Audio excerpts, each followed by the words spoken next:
wonderful building in Curtin. That's actually, this is, oh, sorry. Go back. Go back. This. Here over there, behind these two windows, that's actually my office.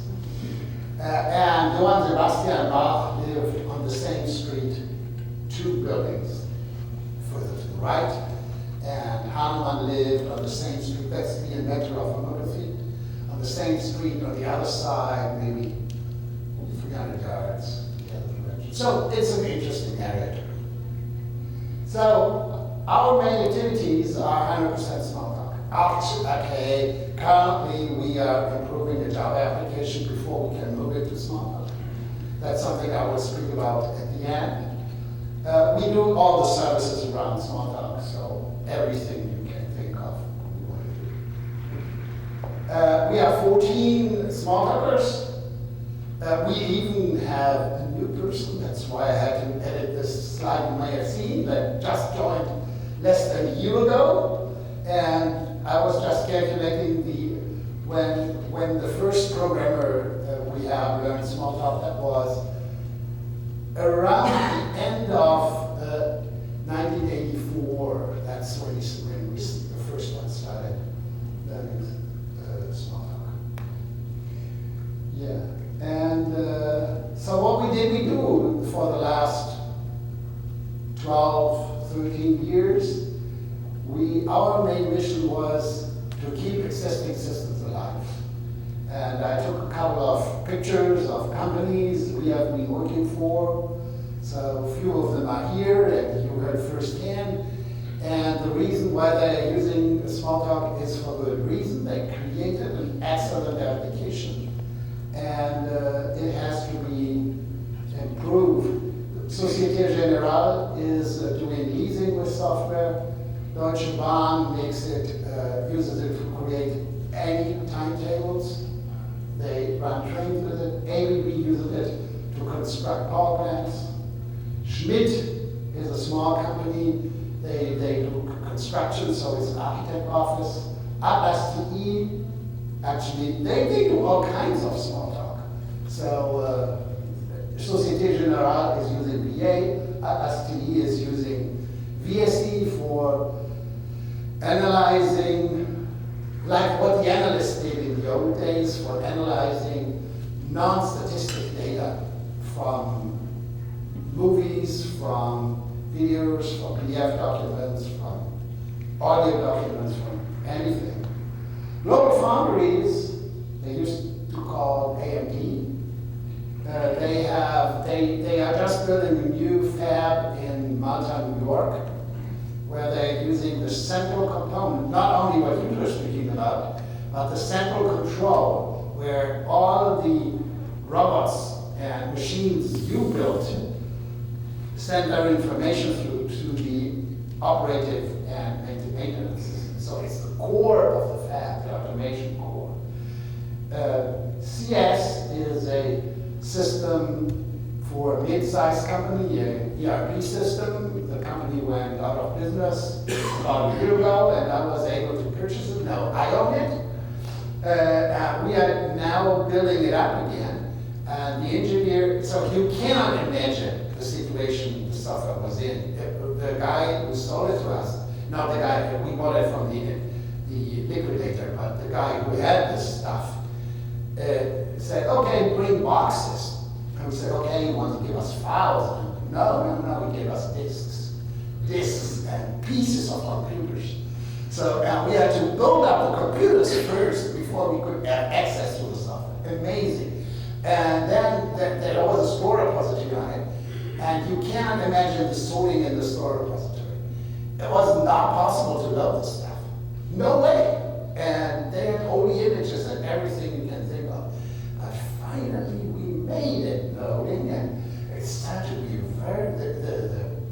the jewels start shining. And I will speak about a little bit at ESA, and I will speak about this in a future conference. It's a great stuff.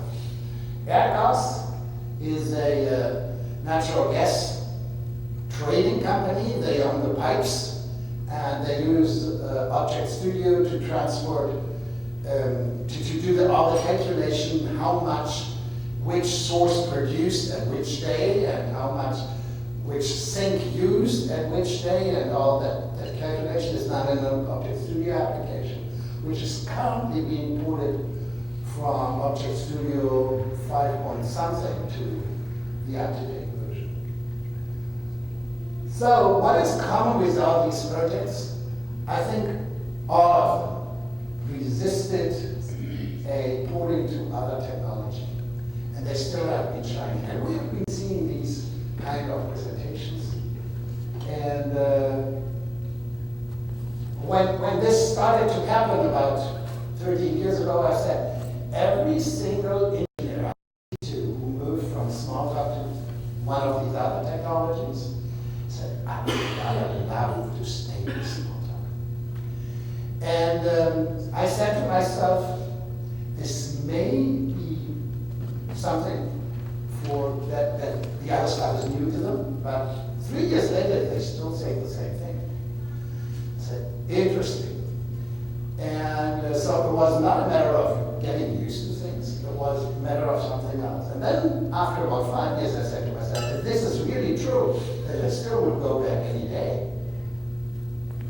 The other stuff will not be sustained as that everybody thinks. There will be a turnaround, and that's what I want to speak about, where things like that now start happening. In these 10 years, we had a big hope that we would get new projects, and but how? And this starts happening now. Times change, and last year, and this is what Suzanne already spoke about, and I say it anonymously, the senior manager in the software industry had a great idea. He wants to improve customer experience. And his idea is he wants to go away from CRM, which means customer relationship management, where the customer's relations are managed, to something where the customer has a great experience using the provider's software system. And he says these companies have a huge amount of people, and there are great salespeople there, like there are great salespeople even in this room today, but there are also mediocre salespeople around. How often did you call a call center or were called by a call center and the person was incompetent? It just happens. And so this person needs guidance. This is the big idea he was speaking about. And this is their website, the current website. And it speaks about smart commerce, and what they try to do is to get software out there which really helps the last mile of the selling process.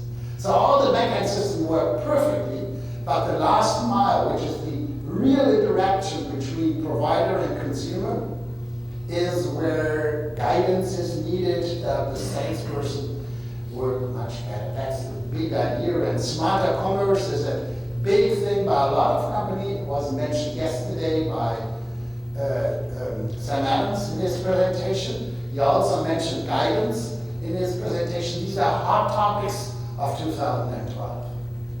And this is an original one of those slides which got sent to me yesterday. Please put them in the presentation. And these are criteria for these ways. The key thing is, how do we have an experience outcome that means that the sales process works effectively, smooth, and in a good way. That's the ultimate goal. So, doing this goes back to a very fundamental issue. The fundamental problem, the fundamental question, how does the human machine or the human computer interaction behave? In the old days, where computers were very expensive, the computer dictated the interaction. It's called computer-centric design.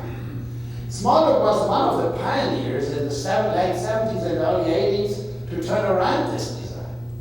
So the browser was the word first used with Smalltalk. That was the system browser. where the user could control the system. That's why the class controller is in Smalltalk systems. It is the control of the program, and the controller reacts on gesture the human being does. That's how the human being controls the software. And this is now called user-centered design. And the issue with user-centered design is that the guy who is in control also bears the responsibility. And he has to be trained to control the system. And now he needs help, and this is what guidance is about. So it's another way, or a way to improve the user-centered design in a way that the free will of the user is not broken. He continues to control the situation, but the system tells him, by the way, have a look here, have a look there. So I just wrote up for the elder of you, they might be able to read it. This is PDP 11 basic. That's one of my first languages I learned in the interactive languages. It's a very simple program. It's complete, so it has just 4 lines. And it says, welcome to my age calculator, please enter your name, and then this line is an input line, but it gives an output. And then you enter, and the variable will be n, and n with a $ means it's a string. And then in which year grade you were born, and the percent says that's an integer, otherwise it would be a float. And then whatever you have given in year, now you are whatever years old. Huh? Yeah, minus, yeah, okay, thank you. I'm sorry. Huh? Yeah, you're fun about it. Good. Yeah, I don't have a meeting level, I couldn't try it. So I couldn't even run a test. So, but what you can see here, the user has no control of entering the fields in another sequence. No way. And that's the way. User-centered design, this is, I did it I think about a week ago. I tried to find something on eBay and wanted to have something about Smalltalk, whether I can buy anything new. And I entered Smalltalk software up there, and believe it or not, I found a book by Ken Lever and Martin Osborne. But the way, if you enter Smalltalk, only Smalltalk, you get thousands of results, but none of them is interesting. Because it's all about the other Smalltalk. And so how do you find something about Smalltalk, the real Smalltalk, our stuff? And what kind of guidance would you need to do that? So, but user-centric, I can search for what I want if I want to buy something on eBay. So the user runs the interaction. The user has all means to execute his or her free will, but he must have knowledge what to do. And occasionally he gets lost in the woods of choices and options and whatever. So even when I saw although I liked it a lot, the first presentation yesterday morning, where I saw all these choices. Travis, you are here, you like this also, I assume, that you can change all and everything in the settings page. So I think these are situations where you really can get lost because you don't know, and we saw incentives yesterday. If you change this, this is what's going to influence. And so there's always this thing that you see the trees for the wood, otherwise it doesn't really happen. So, and guidance is about this. So the user interaction is remaining what it is, but the computer starts giving you hints in forms of colors, live, real-time adaptive information, flow maps, graphics. In context situation, you get different situations. So there is a lot of dynamics, how to build up the user interface behind the scenes. And the question is, how does an author specify guidance? You can program it down, so it's no problem. So you can use the things which are there. But it starts to be complicated when you do this. You can do all that programming in JavaScript. Then you have it in the website, and you can just do that, but it's completely unmaintainable. That's a big downside with it. So this is an example, also another slide that got sent. The metaphor is the GPS system. So in the old days, you used such a map. That's actually what we used when we drove here. And Rebecca, who had to leave, that's the girl who had all these winning things the other day. So she drove. I met her at the airport. I said, okay, come with me. So I don't have to take it alone, and I have someone to read the map. But then I delegated it to a gentleman guy who was also there. So we were 3 people coming in, but we had this old-fashioned map. We had to find out that the map was inaccurate, so we had to turn left instead of right, and no U-turn at the and we had to use a lot of intelligence ourselves to find the hotel. We found it because it's so big, it was not difficult. But a guidance system which guides you during driving would help us. Would have told us turn left now, or if we would have turned left, turn around please, or if possible, take a U-turn, or whatever these systems are telling. That's the metaphor behind it. And the Synchrony, what is the name of the product, comes up with adaptive interaction guidance, and will have the flow of execution being done in a way that it depends on the situation where you are. Think you have a lot of information sitting around, and this information, whatever is there, will deduct what are the possibilities, what are the most desired gains of information towards the goal to make a sale, to have this situation. So you have this, if you know the optimization theory, you are in a situation where you are on the edge of possible situations, so there is a certain set of ways you could go from the location, from the information position where you are now. But if you don't have a goal, it doesn't matter where you go. That's something known by Alice in the Wonderland. He's told that if you don't know where you want to go, if it doesn't matter for you, it doesn't matter where you go.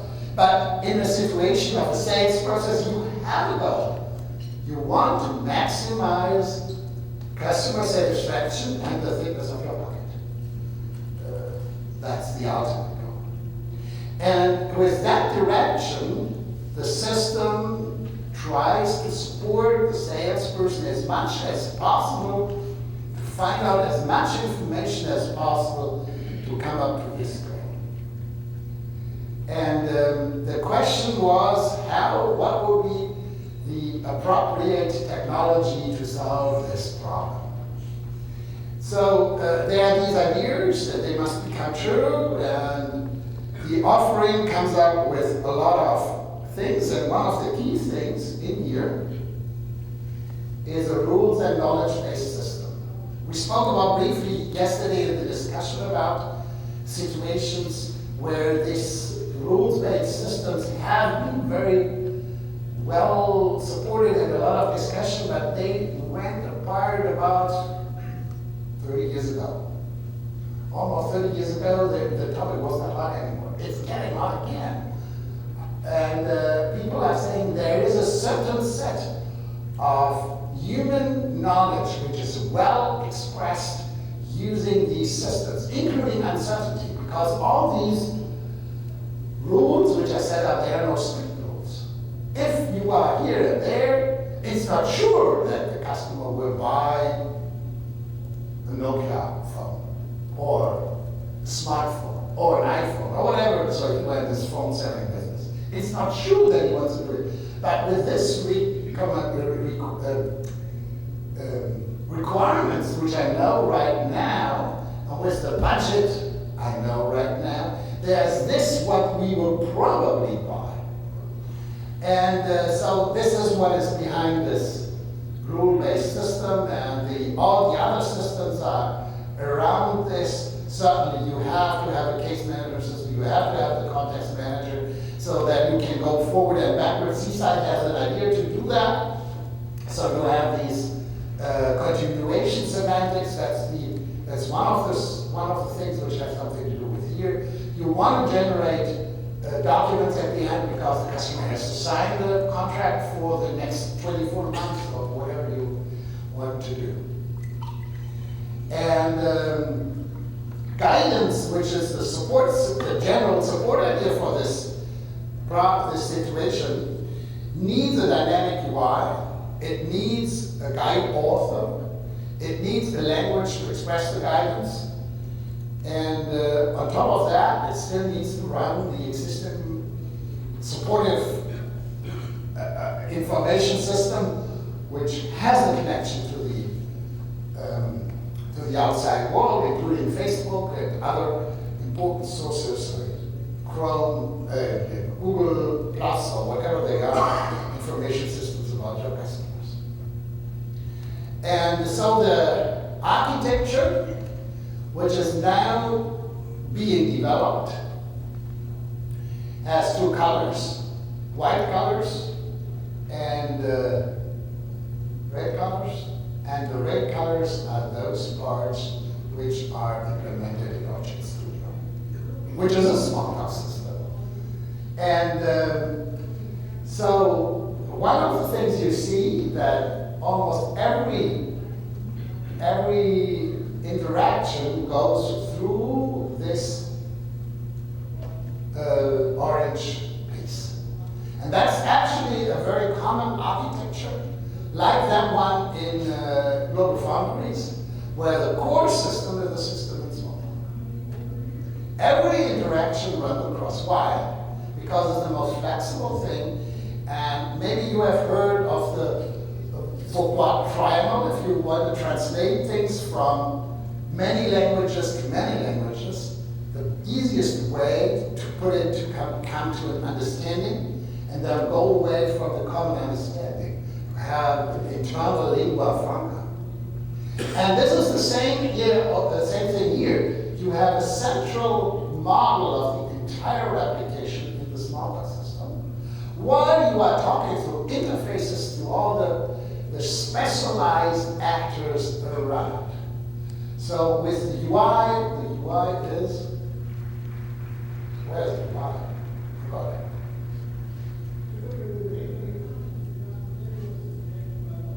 Interaction. Here. The real UI is out here. And there's also UI down there. So the UI is that one which is presented, or the UIs, there are always multiple of them, presented to the user of the system. They talk UI language, of course, HTML. And the database, which is called repository over here, repository, it talks SQL. And some of the other systems, there's another HTML thing out there. Whatever they have out there. So these pre-existing systems have been, most of them are pre-existing, so you have all these kind of systems. They have been built independently, maybe for different markets, specifically the rule-based systems, and on all kinds of architectures. Thus, there must be something to get these components played together, and this central component is called the orchestrator, and the orchestrator is implemented in Object Studio.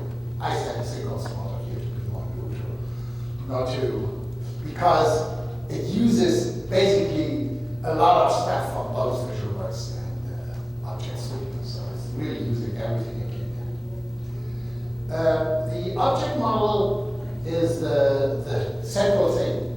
And as there's often a requirement in these situations to have one central class, which is the metaphor of what needs to be done. In here, they worked around what the central class would be. And that went at least through 10 iterations. And the last common meeting they had in Cincinnati, Ohio, they came up with the idea the central class is action. So that is the thing where because we are goal-oriented, what is the next action I want to have done? An action could be show this guide, go to this rule-based system and ask this question, go out to the web and retrieve information about this customer, or log in, or whatever action is. So and an action is the database people, and I see a few gemstones showing us here, and one is just coming in. You are just in the right moment. They call it transactions. But we don't call it that way because it's not closed like a transaction. I wouldn't want to confuse people. We call it this thing that's called an action. And the actions are recorded and can be replayed and reset and run backwards and undone in the context manager. That's the basic model. And it has a lot of interfaces to the world, and all these interfaces are two levels. They have a technical level, and they have a semantic level. So examples for the actions are login, customer search, undo is an action, and they behave on different things. And there's also a lot of flexibility in the entire system, so because it's designed to work on totally different application domains, that's why there is a database for the taxonomy. And the taxonomy is a world that describes the domain, and in a certain situation in the session, the taxonomy components can be set to certain values. Example, I'm now working with this customer, Joe Miller. And so that's the setting of value in the taxonomy when you enter these things. The context manager does, because of the action, does the undo. The database stores the taxonomy and its values, so you also would call it a schema, and the tables with the contents, the user rights, the customer data, that's all obvious. The rule system is this guidance piece. The rule system describes what are applicable actions because the others I don't offer. So if there are thousands of actions possible, but in this situation only 10 make sense, there's a filter in there. There are alerts, so if you know the budget of a customer and the selection he wants to make is beyond that, what you know is his limit, it should be an alert there saying he won't pay for it. And the recommendations and mandatory information that might be needed. Now the interfaces to the rule system, the particular rule system they're using right now, uses COM as the base level. And on the higher level, you can set the higher level, the rules work on key value pairs. They can be fired, and at the end, so at the gerundium space, as we learned yesterday, you have the deducted values interpreted in the object model, which you have defined in Object Studio.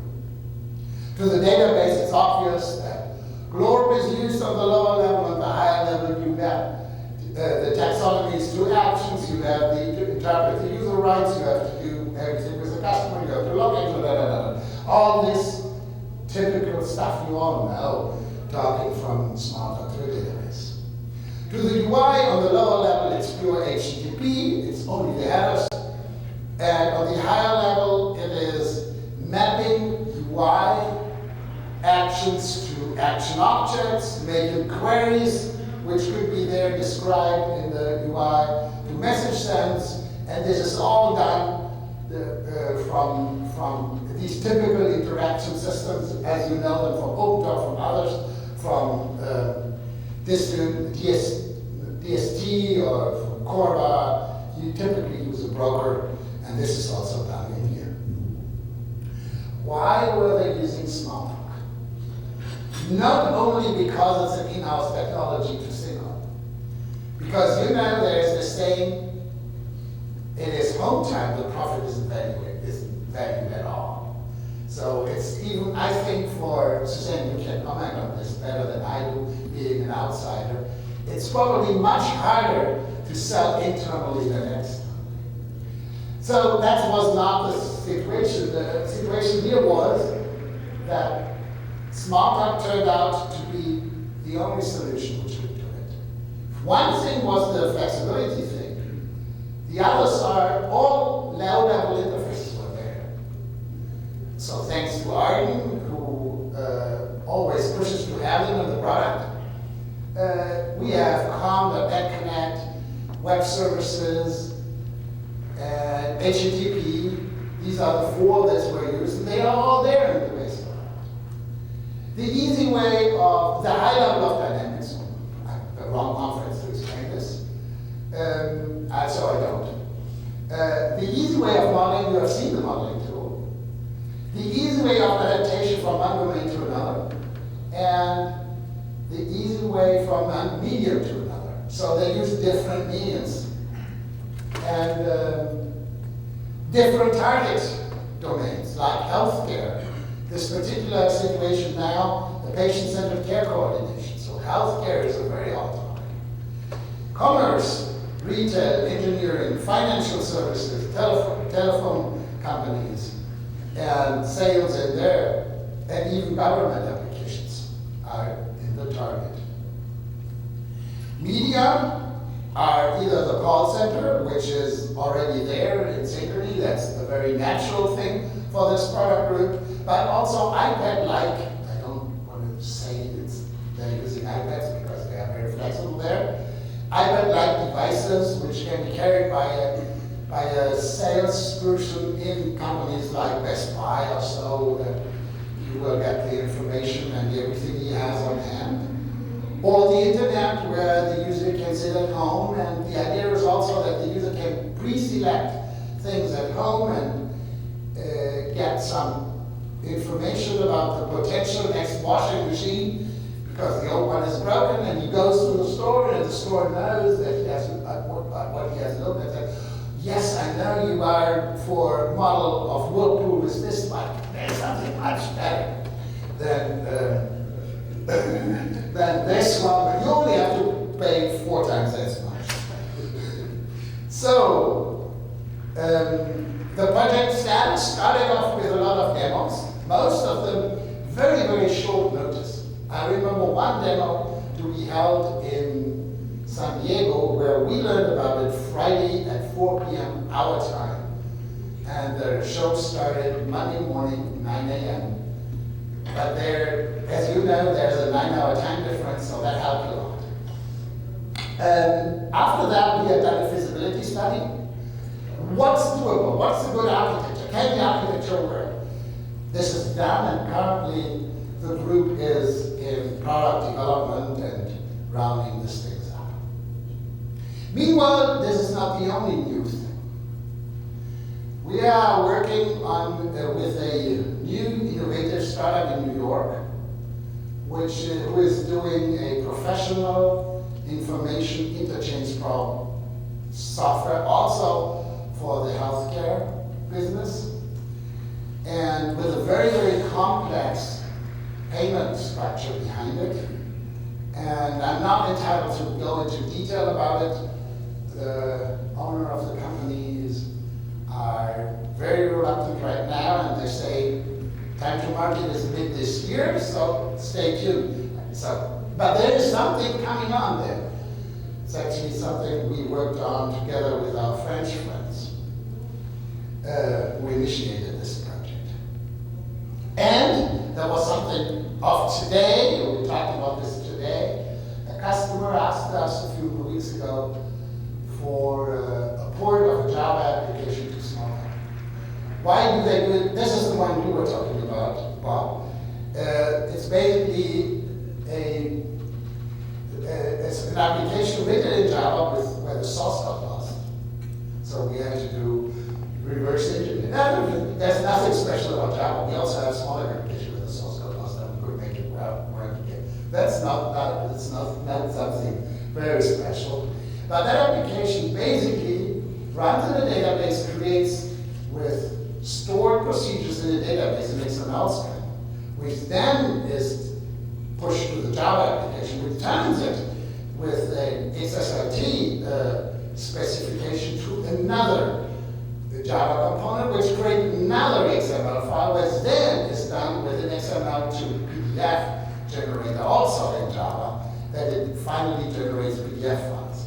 So it's give me all the buzzwords in the world, I put them together and make an application, but meanwhile these ready-made components are aged, no longer in the newest Java version, Can we have something more real, which really works? And that's why we are looking to a PDF for Smalltalk. And their argument is they want to reduce maintenance costs. Of course, if they use the source code, it can be. And their old version of the application doesn't work because they changed the hardware version. Okay, let's summarize. Why are people moving to Smalltalk today? Because it's a great technology and moving forward. That's all.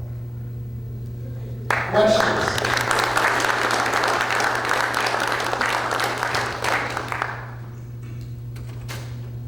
No questions. Good. Thank you.